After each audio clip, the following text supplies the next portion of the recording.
All right, this video is a bit of a response video to my last video I did, which was on dealing with your partner's past, where I identified 5 areas I think you absolutely must talk about when it comes to a partner's past that are important to your relationship presently.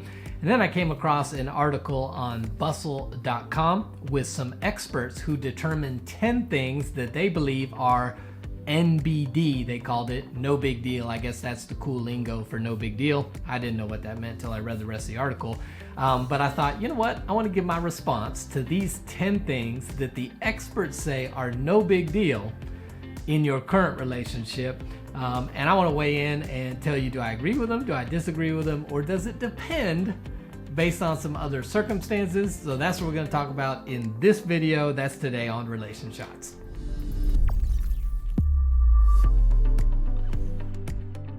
Hey, welcome to Relation Shots. My name is Eric Wooten. If this is your first time hanging out with us, welcome to the place to get practical relationship advice that actually works in your relationship.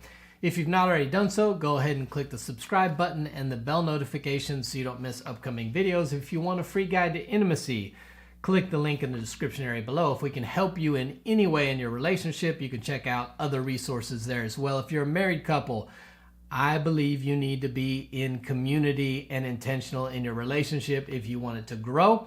And we have a marriage membership. Would love to have you be a part of that with resources, tools, worksheets, all you need to grow your marriage, and a community of other couples doing the same that you get to interact with. You can check out the description area below for info on that as well.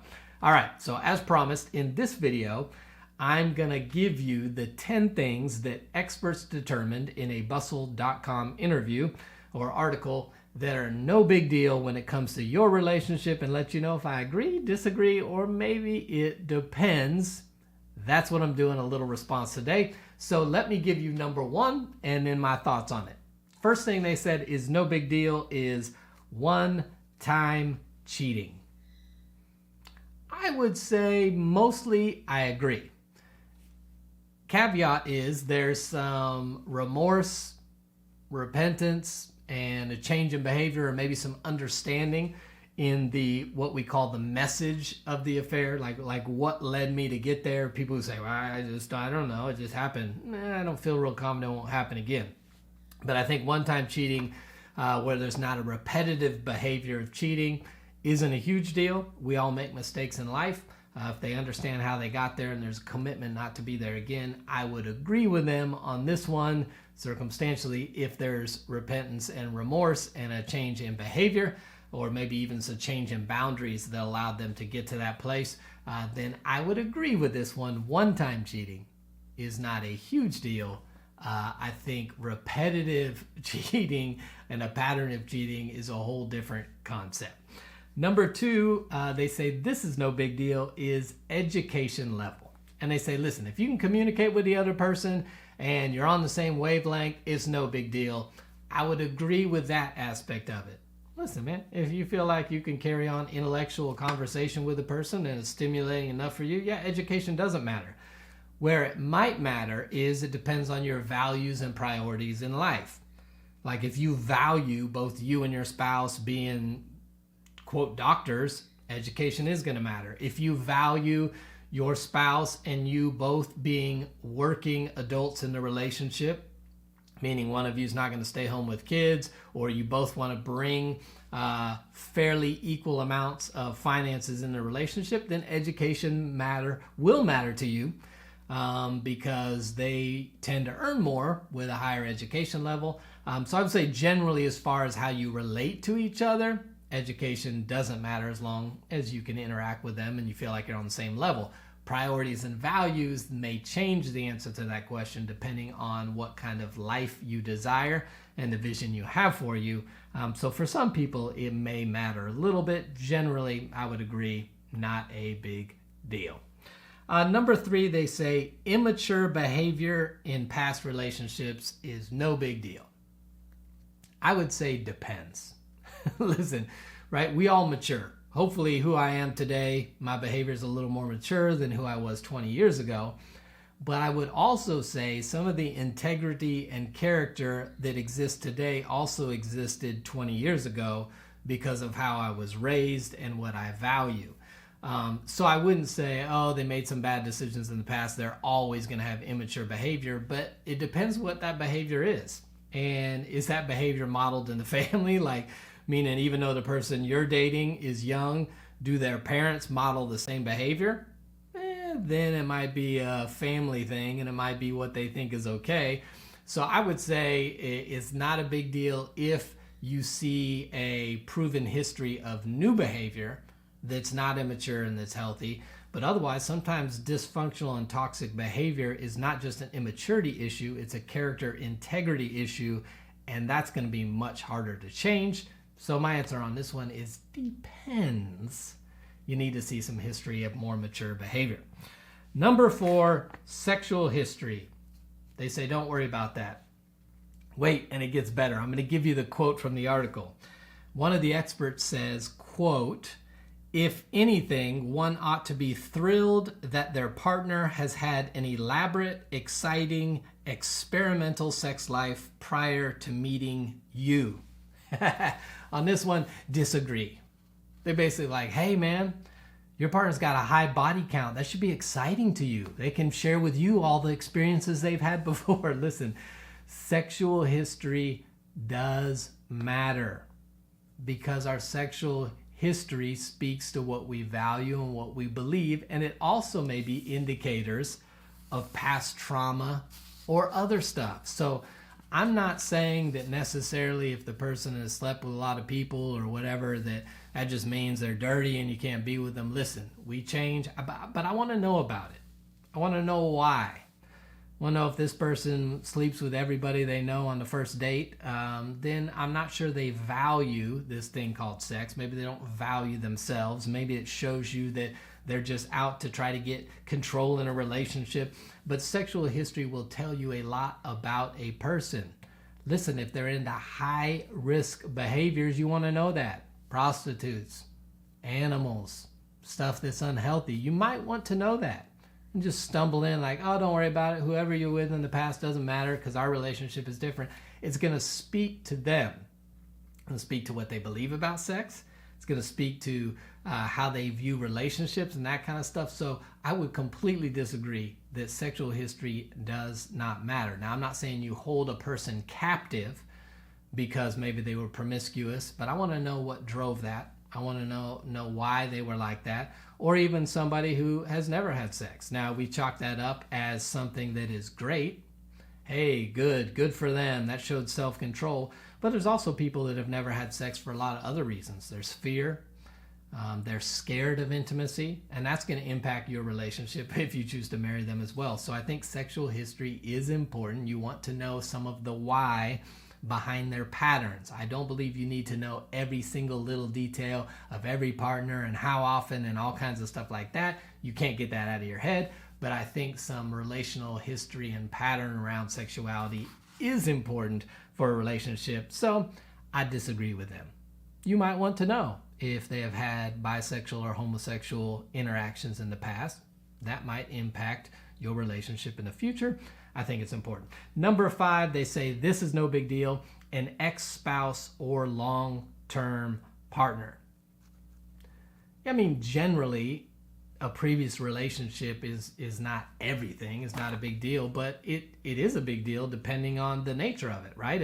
If they were in a long-term relationship that was marked by patterns of breakup, makeup, breakup, makeup, breakup, makeup, that's going to tell you something about how they relate as opposed to one that was pretty consistent and healthy, right? If they have kids with this person, that's probably a big deal because now you're co-parenting. Now that means somebody outside of your relationship has the ability to impact your relationship because they're a parent to one of the kids that is now in your household, and that matters. So I think the ex-spouse does matter in the sense that I want to know a little bit about the nature of the relationship. That'll help me understand just how you relate in relationships and maybe even how you were wounded in the relationship. So is it a huge deal? No. Having a terrible past relationship or divorce in the past is not always indicative of the future, but I just want to know a little bit about the pattern. So I would say it kind of depends. Number 6, they say no big deal is money mistakes that they've made. And this one for me is, I would disagree. And I would even say depends. Because money mistakes may speak to family patterns. It definitely speaks to the person's inability or ability to delay gratification in their life. If they have a lot of debt or past money mistakes, or they're impulsive in their money decisions, it tells you a lot about their priorities and what they value, what they were willing to spend their money on and make financial mistakes on. If they're real risky with their finances because they're always trying to get the next big thing that's going to make them rich, that does matter to you in your relationship, because they're probably going to carry that mentality into marriage with you. So I think financial mistakes in the past do matter. Again, we're not holding them captive to that. That doesn't mean they'll always be that, but I want to see a pattern of, hey, I made some mistakes, but I've learned and I now budget, and here's how I value things, and here's where I tell myself no at times financially. So I disagree that past financial mistakes do not matter at all. Number 7, they say no big deal is an attractive ex. I agree. Who freaking cares? Listen, dude, I don't care how attractive you think you are, there's somebody more attractive. So no matter how attractive their past partner was, it's irrelevant. Someone else is going to come along more attractive, equally attractive, and you know what? Looks are fleeting. Somebody who's good looking gets ugly real fast if they have a crappy personality, or they're annoying, or they're unfaithful, or they're dishonest. So an attractive, it may make you feel a little bit insecure if you think they're more attractive than you, but overall, who cares? Number 8, no big deal is an ex who's more successful than you. I agree on this one too. You're always going to find somebody more successful than you. And guess what? You'll never be in control of whether someone else is more successful than you. Worry about yourself. Obviously, they're not with that person for a reason. They chose you for a reason. So be comfortable in the fact they chose you. You're not competing with somebody you're not in control of. So I agree with that one. Number 9, they say no big deal is your partner's friends and family being really close to the partner's ex. That means you're dating somebody and their ex is real close to their family. This completely depends on your family and how your family values your relationship. I mean, part of it would say, it is what it is. They have friendship. You're not going to tell them to cut off their friendship. If, your ex-girlfriend is friends with your sisters, you can't be like, hey, quit talking to her because I got a new girl now. But it will matter if your family doesn't value the new relationship and want to guard and protect that. I.e., you had an ex-girlfriend, you got married, and when you come home with your wife at the holidays and your family invites your ex-girlfriend over to the holiday party as well, and the ex-girlfriend is better friends and closer to your family than your new wife, that's problematic. Now, if you have a family who you say, I would prefer if she not be there, and they're willing to set those boundaries, they can maintain relationship with her outside of you, then I would say it's not a big deal. But if they don't protect that, always putting your new partner, your new wife, or your new husband in a situation where they feel uncomfortable, where they feel second class, then it is an issue and it is a big deal. So I would say that one largely depends on both your family and that ex and whether they're willing to honor and protect that new relationship. And number 10, no big deal is your partner's previous, quote, type. I agree. Listen, I'm not a big fan of, quote, types anyway, because I know a lot of people who married somebody that they say, I would have never thought I'd be with them. I think types kind of get us stuck. And here's the other reality. They're with you, and if you aren't their normal type, then maybe their normal type hasn't worked out for them. And so their whatever, quote, type means is irrelevant at this point because it hadn't been working out for them. So I wouldn't worry about, do you seem like their old ones, blah, blah, blah. Listen, this is a new relationship. Strengthen and work on this relationship. You can't compete with their old type, and clearly their old type did not work. So I would agree with them on this. So anyway, there's Bustle.com's article on 10 things that are supposed to be no big deal. Some of those obviously I agree with, and many I disagree with.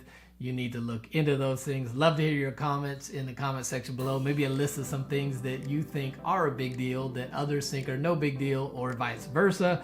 Let's chat about it. If we can help you in your relationship, check out any of the resources below. And until next time, I'll see you right back here on Relation Shots.